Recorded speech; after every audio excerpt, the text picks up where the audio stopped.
wane rek doole ak capacité parti boobu donte biñ koy conquérir dissoudre nañ ko juridiquement waaye ñëpp xamoon nañ ni factuellement il n'y a pas un parti plus existant et plus vivant que Pastef kon Pastef moo conquérir pouvoir bi ànd ceeg ay alliés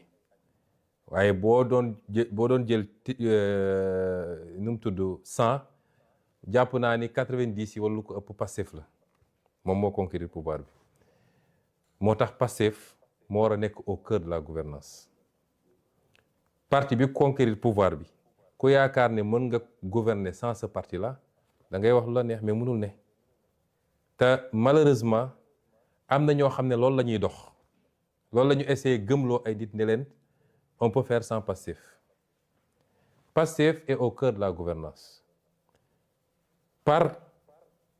ñii nga xam ne moo ŋànk nguur gi parce que ki jiite réew mi di président Diomaye ba léegi dafa revendiquer ni Pastef la bokk loolu la revendiquer kii premier ministre moo jiite Pastef li ëpp ci ministre yi Pastef la ñu bokk député ya la ci ëpp Pastef la ñu plus de 80% de l'Assemblée Pastef la ñu kon loolu kan moo xalaat ni mën nañu gouverner réew mi sans Pastef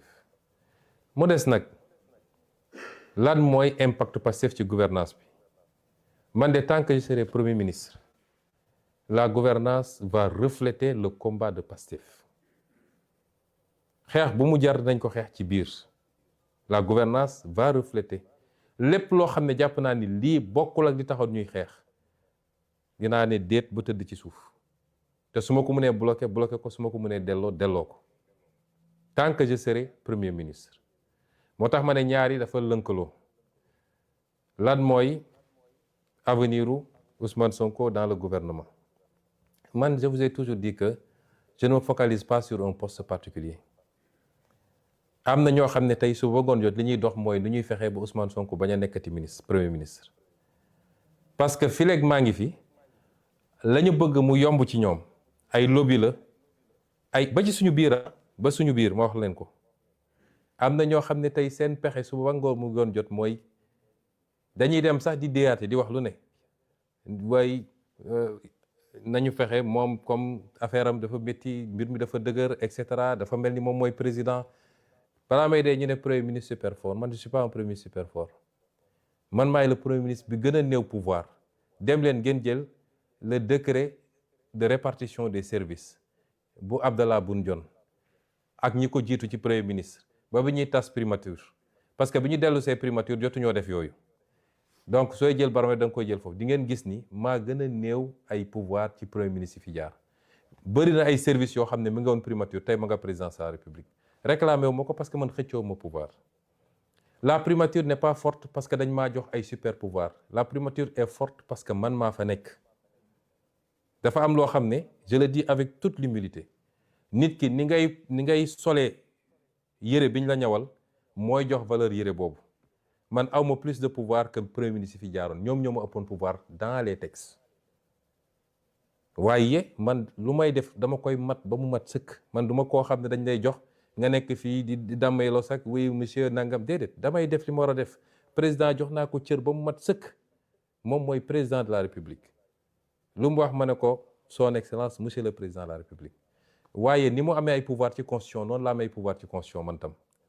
nit ñi dañoo foog ni premier ministre benn appendice la déedéet constitution da ko jox pouvoir il est le chef de l'administration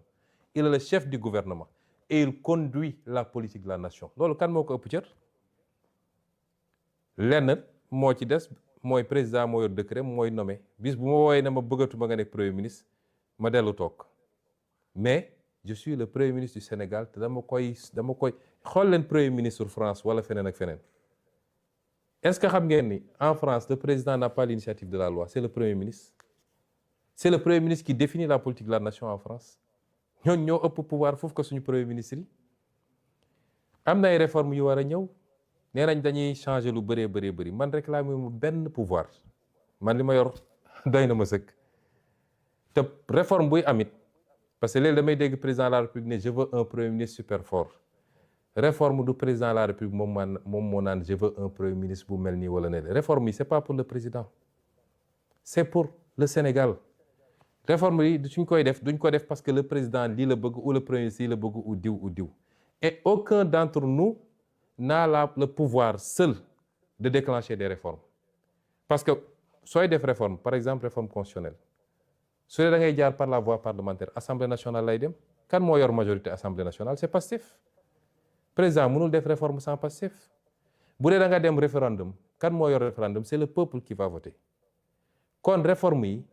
du man maa koy bëgg mu nekk du président moo koy bëgg président day proposer il propose ses réformes parce que dañ ko fal ak programme mu ne Sénégalais lii ak lii laa bëgg a def bu ñëwee day def na lu baax woote na ay assises dajale Sénégal yépp ñu waxtaan bi mu paree yemul ci loolu dafa dajale ay kàngam ne leen assises yi dama bëgg ngeen liggéeyal ma defar ma ko ay texte mooy li mu annoncé keroog 31 décembre ñooñu def nañ ba pare day jël texte yooyu yóbbu ko assemblée nationale nag am sañ-sañu càmbar texte yi virgule par virgule c'est pas parce que président moo ko andi rek dañuy voter les yeux fermés bu ñu gisee ni doy na leen ñu voter bu ñu gisee doyu leen du ñu voter moo tax nag tant que ñu ngi fii am majorité bu confortable à l'Assemblée yàlla def ma chef de gouvernement ñu am un président boo xam ne président wu Pastef la gouvernance bi dafa war a saf sàpp Pastef bu baaxee ñu xam ni baax na on rendra compte au peuple bu bonee tam ñu xam ni bon na peuple bi jël ses responsabilités c'est comme ça que ça doit se passer bu demeewul noonu it parce que man j'ai pas de problème man poste premier ministre bi yàlla xam na ni la ma ci gën a ragal mooy su ma fi jógee parce que je dis avec humilité après 2 ans nous avons été un verrou contre énormément de choses le système chaque fois je le dis il est encore là te bés bu ma randoo mu def ne ma daan def man loolu moo ci sam problème man premier ministre jëluma ci salaire jëluma ci avantage suba ba ngoon jot damay liggéey ba bejaaw kon man je ne me focalise pas sur un poste particulier et je n'essaie pas de faire de l'ombre au président de la République le président de la République a son canal am ses attributions j'ai mes canaux kenn ku ne mën na exister sans pour autant que keneen ki bañ a exister su ñu jàppee ni pour que le président existe il faut que le premier ministre disparaisse foofu juum nañu chacun doit pouvoir exister de par les attributions qui sont les siennes mu mat ko sëkk def ko keneen ki jàppale ko ci mu réaliser li mu war a def et c'est comme ça que je vois les choses maintenant situation bi ni mu posé wu nii si le président est aligné à son parti le débat ne se pose pas si le président n'est pas aligné à son parti te ñu bokk di gouverner on est dans une situation que je qualifie moi de cohabitation douce une cohabitation douce parce que parti ba moo yor majorité assemblée nationale moom jusqu'à preuve du contraire moo yor premier ministre ba keroog président ne premier ministre bëggatuma kon suñu demoon ba bokkuñu gis-gis ci ñu war a yore réew mi on est dans une cohabitation douce raisonnable et raisonnée suñuy contradiction ñu koy gérer di essayer seet li nga xam ne mooy les convergences ñu dem bu rupture amee on sera soit dans une cohabitation beaucoup plus corsée ou bien Pastef redevient un parti d'opposition Pastef amul problème ci lenn ci loolu mooy li ma wax rek à l'entame de mon propos Pastef est à l'aise dans sa posture dans la posture qui est la sienne parce que Pastef est quitte avec sa conscience fi mu waroon jaar ak ñëpp jaar na ko fa kon mon avenir dans le gouvernement n'est pas le plus important la ma ci ragal mooy